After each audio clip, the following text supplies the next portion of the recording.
Jim Chapman. Tell me, Jim, what brought you out here today? Well, I've been an active member of the Sierra Club for many years, and the Sierra Club has been opposing the border wall since 2005.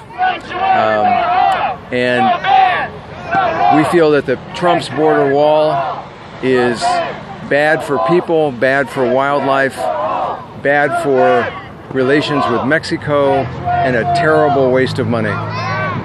And can you tell us, from the wildlife aspect, what would you say is a key point that people have, that you haven't heard get out in the public that might resonate with the good majority of Americans? Well, the U.S. Fish and Wildlife Service has been trying to create a corridor of brush along the last 250 miles of the Rio Grande to save a number of species, including the endangered ocelot.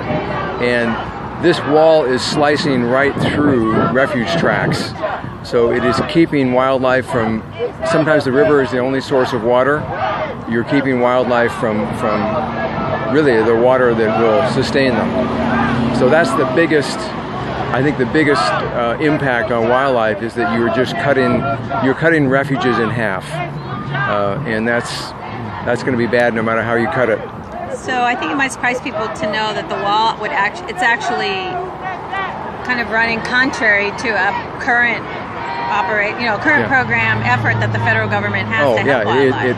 Absolutely. I mean, it's that effort's been started in the late 1970s, and Congress has been very committed to it, and a lot of blood, sweat, tears, and money has gone into creating this corridor. It's not a continuous corridor yet, but that's the goal. And this is really a huge step in the wrong direction. And personally, just on the humanity level, do you know people who are, I think everybody here realizes that this part of the country is it's not so black and white. We're a very blended cultures.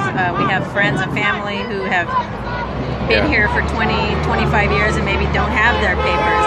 Right. Have you run into people like that? Do you know people who are concerned and worried, and what are you hearing?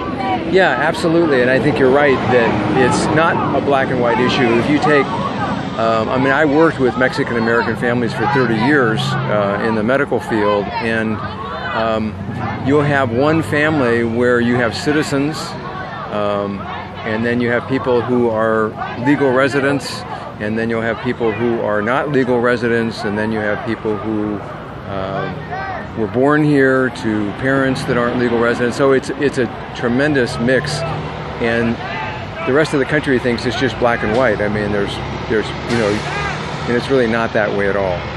Perfect. Thank you. Appreciate it.